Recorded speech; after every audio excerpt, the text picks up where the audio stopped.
Good morning. It is Monday. It is the 16th of September. This is WGTV Today. I'm Wayne Alley. And I'm Kim Best. Good Monday morning, and thank you for joining us. Boy, I tell you what, the weather has just been great. It is so nice. I love the fall. A lot of people do. Yeah, and fall officially arrives on the 21st, I guess, this year. That's exactly right. And every year. So and every year. So that's going to be, let's see, today's the 16th, so it'll be this week. That's right, so happy fall. Yeah, happy fall. Hey, the fair is going to be cranking up here pretty soon, the end of this month. Do you know the dates of that? End of this month. There you go. I don't either, like September 30th? Yeah, something like that. Or October something another? I do know that. How does that sound? That sounds good. Sometime around September, October. That nails it down. I know the spelling contest is the first Tuesday of the fair, and that's on October 1st. So if you do the math and back it up, you can figure it out. You can figure it out. So it's probably on the 29th or 30th yes, or something like that. Is. And I've got a feeling Barbara's looking this up right now. Yeah, I bet she'll be looking. That we'll be able to tell you by the end of the show. Well, all you have to do is go to WayneFair.com. Oh, really? That's it. WayneFair.com. That's it. That's the website. Okay. WayneFair.com, or is it .org? It's no, .com. And you go to WayneFair.com, and it's got all that information, ticket information. 26th. That's what I was going to say. September 26th Through October 5th. through October 5th. That's a full 10 days Wow. of fair. Is that right? October 5th? September 26th. That's what Okay, we hear. well, maybe the spelling contest is not on the October 1st. Maybe it's another day. But anyway, regardless of all that, it starts on the 26th. Yeah, and then goes through October 5th. That's all you need to know about Wayne County Fair. Go to Agricultural Fair. WayneFair.com. Okay? On today's show, Wayne. Yes. Oh, who's on today's show, Kim? Thank you for asking. Okay.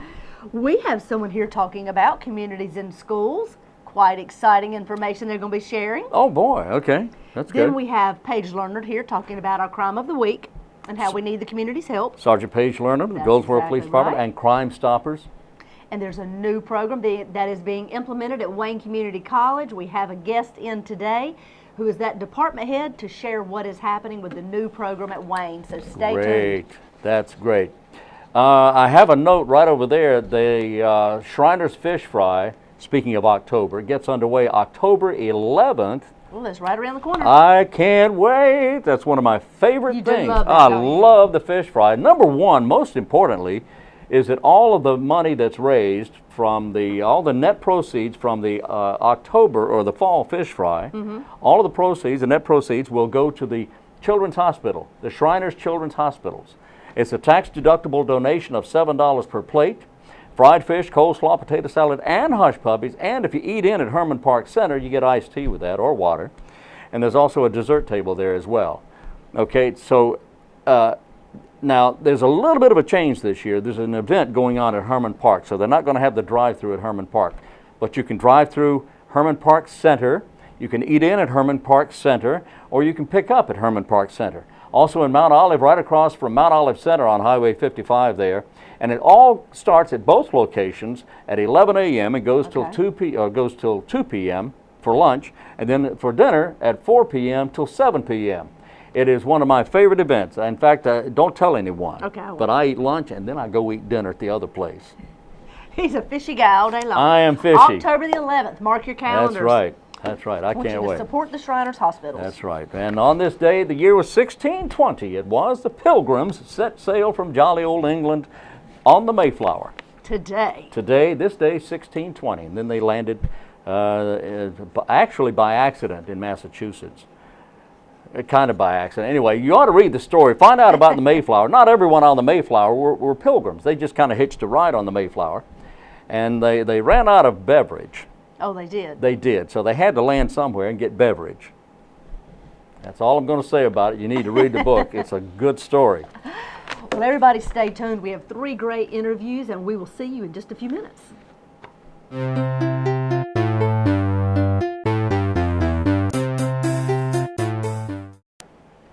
Joining me in the studio today is CANDIDA Brown-McCall. She is the Teen Court Coordinator with Communities in Schools. Welcome to the show. Thank you. We're glad to have you on today, and I'm very, very interested in hearing more details about the Teen Court program and exactly how it works. Well, I'm happy to be here, and I'm more than happy to share the actual experiences of Teen Court with everyone. So tell us, there's two different groups of people that are, or actually three, that are involved in teen court. Is that correct? That's right. Tell us more about who they are and how you get involved. We actually have adult volunteers, and we have teen volunteers, and we actually have the people that actually work in the teen court program that comes in. The adult volunteers can be anything from judges who are actual judges. And they're volunteering their time? They're volunteering their times, which is really good. District attorneys, local law enforcement officers, and local attorneys. They all come in, and we even have some volunteers from the parents who come in. They say, oh, you know, I really, really enjoy it. Is there anything that I can do? And so they come in, they volunteer to do exit interviewing, which is the last part of the teen court night. And we have jury monitors who go back with the children to make sure they stay on track. And we have courtroom monitors so that when we have other groups of children or people in the courtroom, make sure everything stays quiet and respectful. So what would you say is the point of this program?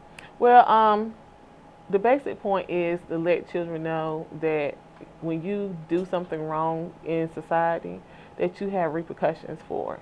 It's not just a slap on the wrist, because a lot of the things are set up for youth that just give them like a warning, and then they go on and they think that's all that they had. Well, the teen court gives them an alternative, because once they go through teen court, they can't come back through again. So it's a first-time offender? It's a first-time offender, oh, okay. one time, and that's it. So it's basically giving you a second chance to sort of start all over again. Start all over again. Now, if you get sent in through the juvenile services, it's just an opportunity for them not have to put you through adjudication. If you get sent in through school resource officer, it stays on your school record. If you sent in through the actual district court system, it gives the charge a chance to be dismissed and not an actual conviction on your record. Okay, so tell me, who is actually sitting as the jurors? Well, making the decisions. The juries are other volunteers and defendants who have to come back. It's a part of their sanctions to come in and make a decision on what type of sanctions the other individuals are going to have. So it's a mixture. There's not just all volunteers and all defendants. We try to make sure there is a mixture of everybody, so that way you can get everybody gets an even side of it. Exactly. Because if we have children who've never done anything wrong, and then we have some that's set up there that's made a mistake, the children who's never done anything wrong, they might not understand the situation. You got a nice balance. Right, from that side point, and the person that's done something wrong might not understand the perspective from the person who's never done something wrong. Exactly. So they get this combination, and then you end up with an actual fair sentence. Tell me an example of some of the sentences that some of the first-time offenders are given. We have anything between 6 to 20 hours of community service, depending on the offense, because we have 3 types of offenses. And we got essays that they might have to write. We have this booklet called Sticky Fingers, if they steal something, commit a larceny or shoplifting. We also have Inside Dope workbook and video that they have to watch the video and answer questions if they got charged with possession of marijuana less than ½ an ounce. We also have the Brandon story, where if they get charged with consumption of alcohol, possession of alcohol, less than 21. We have a variety of things. It always includes that they must be in school, enrolled in school. Okay. They must be maintain satisfactory grades. They always have to follow all school rules and regulations, including North Carolina state rules and regulations. And a lot of times they also have to come back and be a juror. Oh yes, and that's one of the major things that I forgot. They do have to come back and be jury members.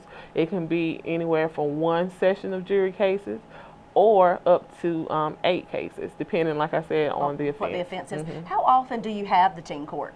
We have it twice out the month. It's always the 2nd and 3rd Tuesday of each month, starting from 5:30 up to 8. And where do you hold it? Right here in the Wayne County Courthouse. So it's actually in a courtroom. So they very much get that experience. They get the real experience.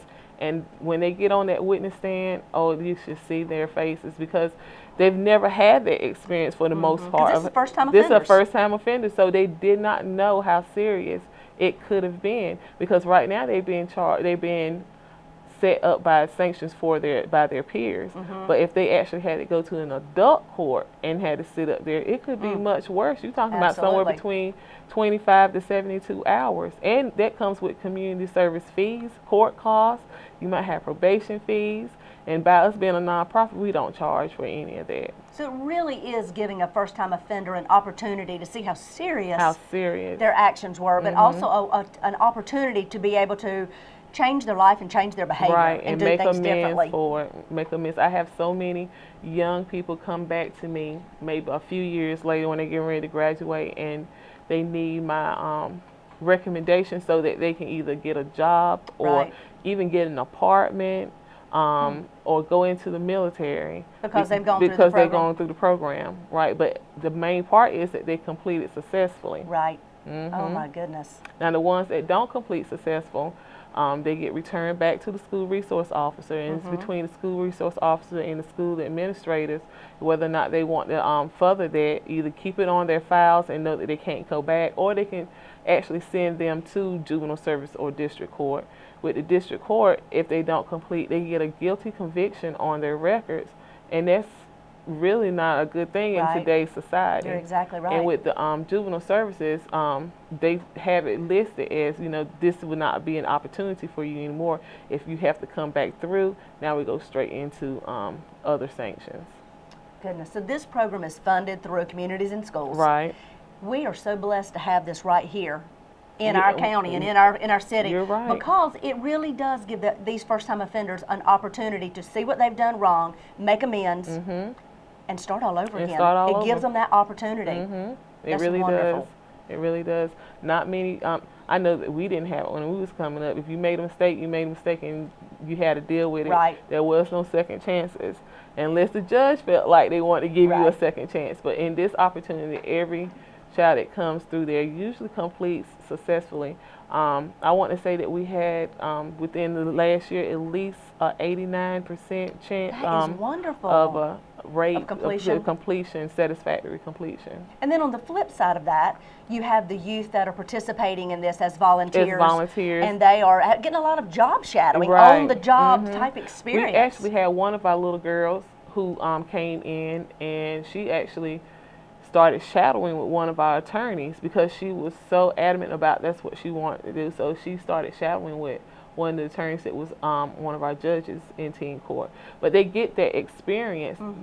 They get public speaking skills. They get the ability to network with other people and teamwork, because we have teams of attorneys that have to sit there and listen to each other. They learn how to share time. You know, this individual may do the opening statement, the other one may do the closing. So they're actually standing in as the attorney. They are the attorneys. Wow, so they have to review. And this is given within maybe 15 to 20 minutes that they have to go through. We might have, each attorney might have 3 cases, and they have to go through those cases within that 15 to 20 minutes, talk to the defendant, come back, write down the questions, and very detailed questions they are.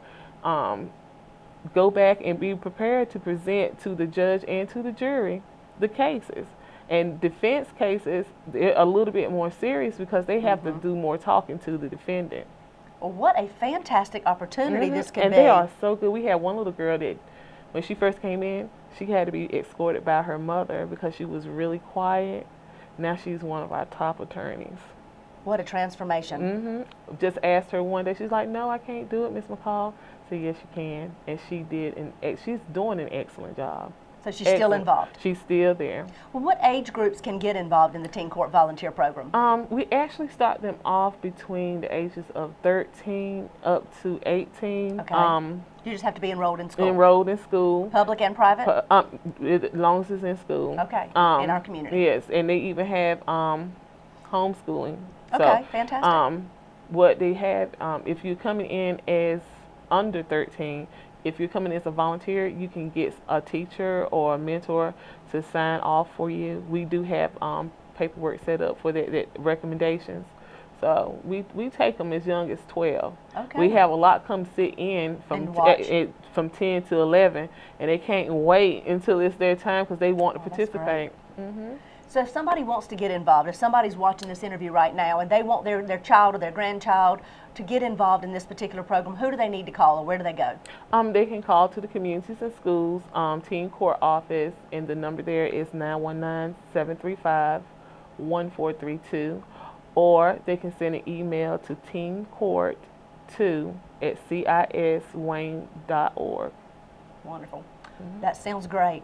Oh, they can also, I'm sorry, they can also look on our Communities and Schools website, yes, and check that out. And that's ciswayne.org, I think it is, and they can look at that and check it out. And if they Google Communities and Schools in Goldsboro, they'll find it. They can find it up there. Wonderful. Well, this is a great program. We're so glad that it's been continuing, because you all have been doing this program for so many years right here in our community, and it really is a fantastic opportunity for our youth to participate in a program. They can job shadow. They can also be a part of a program as a first-time offender and really change their behavior. Yes, they're given a great opportunity. So thank you all for what you do and your continued efforts, and we appreciate you being so involved in our community. Thank you, thank you. And this is what's happening at Communities in Schools.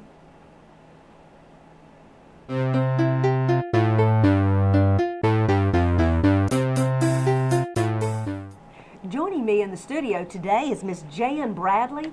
Jan is the Medical Laboratory Technology Program Director at Wayne Community College. It's a brand new program. Let's hear all about it.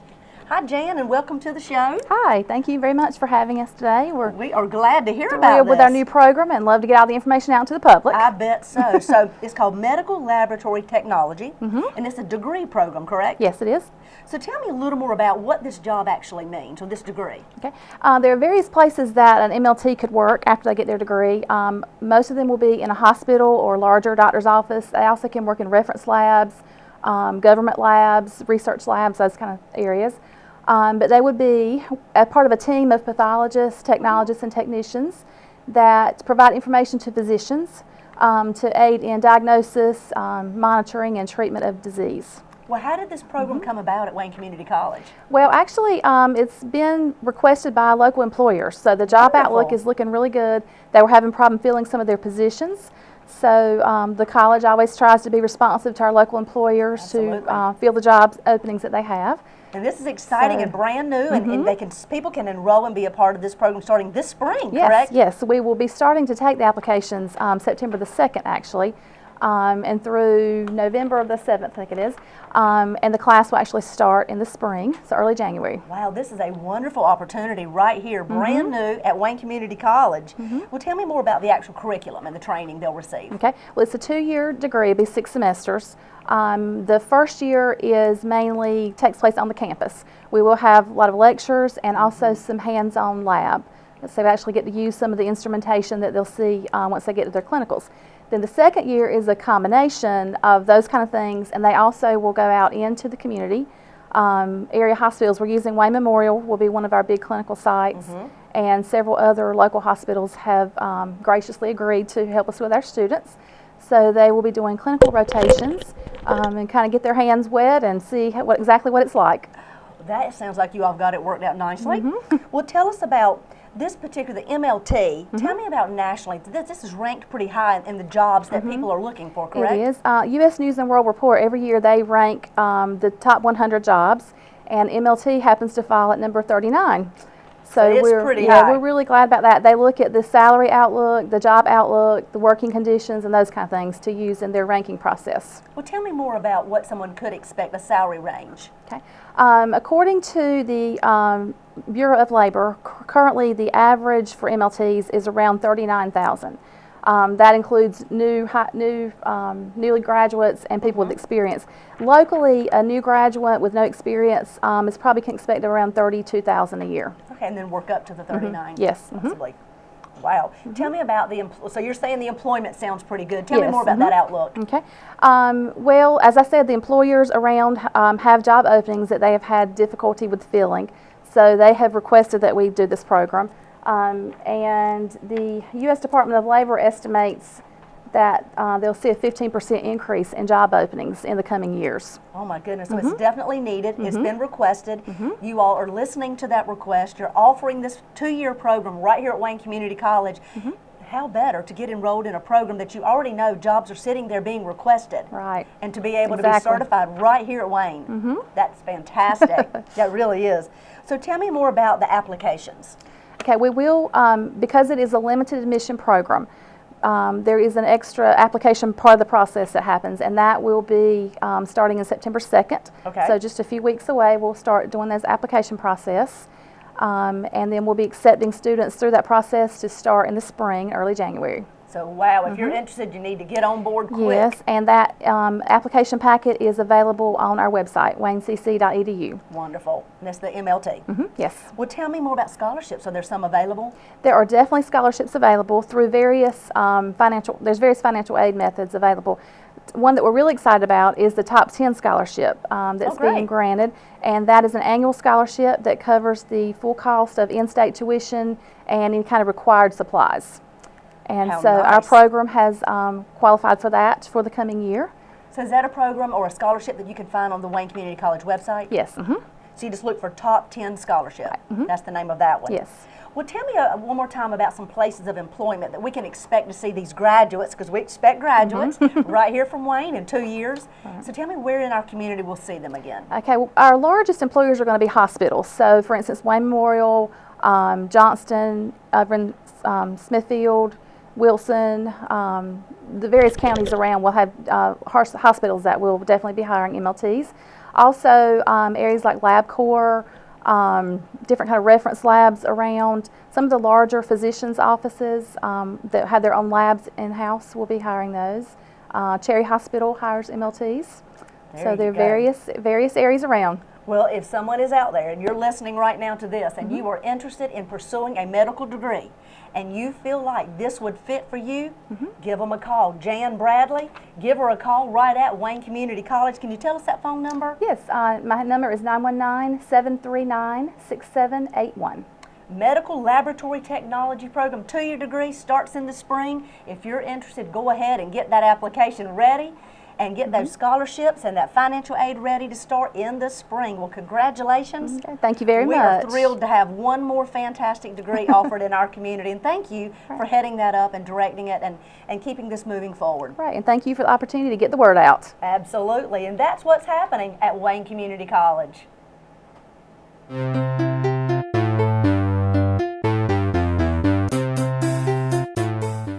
Joining me in the studio today is Paige Lerner, the coordinator for Crime Stoppers. She's here to tell us about the crime of the week. Welcome to the show, Paige. Thank you. So can you give us an update on what this week's crime is? I can. I want to talk to you about something that happened in Pikeville. Actually, on August the 26th, this happened, and it was about 12:44 in the morning. We had the Pikeville Internet Cafe.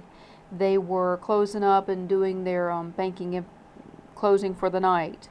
They had a suspect come in, grab the bank bag, grab the cash, and the employee in there tried to struggle with the bag of cash, which usually doesn't end up being a good thing. Right. But the suspect did get away with some of the cash and fled on foot. And I wanted to kind of describe this suspect to the public and hope that they can help us identify him. Okay. We can tell him it is a black male. He is tall. He has an unusual feature about his face. His left eye appeared to be partially closed. The victim said that it looked like something was wrong with his left eye, and that was a very identifying feature about him. He was wearing a black t-shirt, blue jeans, and white shoes. And again, this was about 12:44 in the morning on August the 26th, and he fled on foot. So we're hoping somebody was in the area of Pikeville Internet Cafe. That was 108 South Goldsboro Street in Pikeville. Okay. And hopefully they saw something or they can tell us something.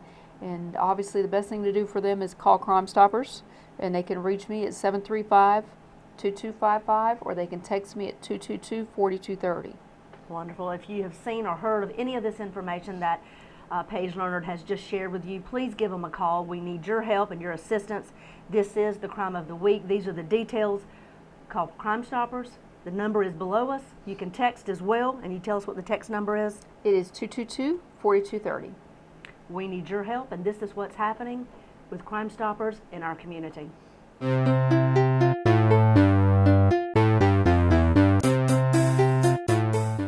And we're we're back on WGTV today. This is Monday, September 16th. How are you doing? I'm doing great. I'm doing great. We have a city council meeting tonight. Yeah? We'll have work session, and then we'll have our formal meeting at 7 o'clock in City Council chamber. So we'd like to see you there if you're interested in coming and hearing about what's happening in local government with your city of Goldsboro. And of course, tomorrow morning at 8 o'clock, the Wayne County Commissioners gets their meeting underway with a briefing at 8 a.m. And then the official meeting itself begins at 9 a.m. And that's in the courthouse on the 4th floor there in County Commission chambers. Okay? Very good. I have birthdays. You do? Well, tell us Celebrating a whose birthday today, we have one of my favorite, B.B. King. Oh, wow. Yeah, I love B.B. King. The extraordinary guitarist and icon, blues icon, is 87 years today. And his real first name is Riley, R-I-L-E-Y. The B.B. is a nickname that was given to him when he was a youngster. When he was a youngster, he played guitar, and they called him Blues Boy. Ah. That's where the BB comes from, Blues Boy. How do you know all this, Mr. Allen? I don't know. I make a lot of it up. Anyway, he's 87 today, and the thrill is not gone, BB. Anyway, Amy Poehler having a birthday. She's 41 today. Saturday Night Live anchor who parodied Hillary Clinton and starred on her own show, Parks and Recreation. Oh, yes. She's 41 today. Sabrina Bryan's 28. She was the Cheetah Girl on Dancing with the Stars. 28. Alexis Bledel, I guess. She's 30 today, played sensitive daughter Rory Gilmore on the Gilmore Girls. Mickey Rourke having a birthday. The former boxer turned 60 today, the actor is. Jennifer Tilly is Meg Tilly's sister. She is Jennifer Tilly, 54. David Copperfield suddenly appeared and had a birthday. He's 56. He's 56 today. The very lovely and talented Lauren Bacall is 88 years today. What a beautiful Really? lady. Oh, yes. Can you believe that? No. Wow. 88 years today, the widow of Humphrey Bogart. They met while she was 19 years old, and he was a lot older than her, but a lot older than she. To Have and Have Not was the name of the movie they appeared in, and just it was immediate. They were attracted to each other, and I'll tell you what, you know how to whistle, don't you, Steve? You just put your lips together, and boy, I'll tell you, every man in the audience just kind of slid out of his chair when she said that. Look out. Anyway, he played Steve, of course. Ed Begley Jr. having a birthday. He is 63 years today. Happy birthday if it's your special day. Happy, Do something happy. memorable. There you go. And coming up, what do we have coming up? Well, this Thursday is Business After Hours with the Chamber of Commerce. Oh, boy. It's going to be at Doug Henry Buick GMAC. It'll be starting at 5:30. It'll last till about 7 o'clock. So all you chamber members, come out and join us. It's a perfect time to mingle, make business contacts, find out what's happening in your community. Perfect timing. Set this Thursday, 5:30 to 7, Doug Henry Buick GMAC right there on Highway 70. Well, go Wayne, go. Yep, And go we're Wayne, we're go. not talking Tell us about what's it's not about happening. me. Here's what's happening with Go Wayne Go. It's a big initiative. It takes place at 2 times. One is, I hope you made that, and I hope you enjoyed that. Hope you enjoyed that last week. Well, Go Wayne Go is really an initiative that's going to be lasting all year. It'll be all year, but it started Yes. last week. Yes, So it's- when but you you know what? You can What? go to gowaynego.org and you can find out more about it. I knew that. Yes, you can. It's all about our community losing 1 million pounds in 2014. 1 million pounds, Wayne. I know. I got a ways to go. Me too.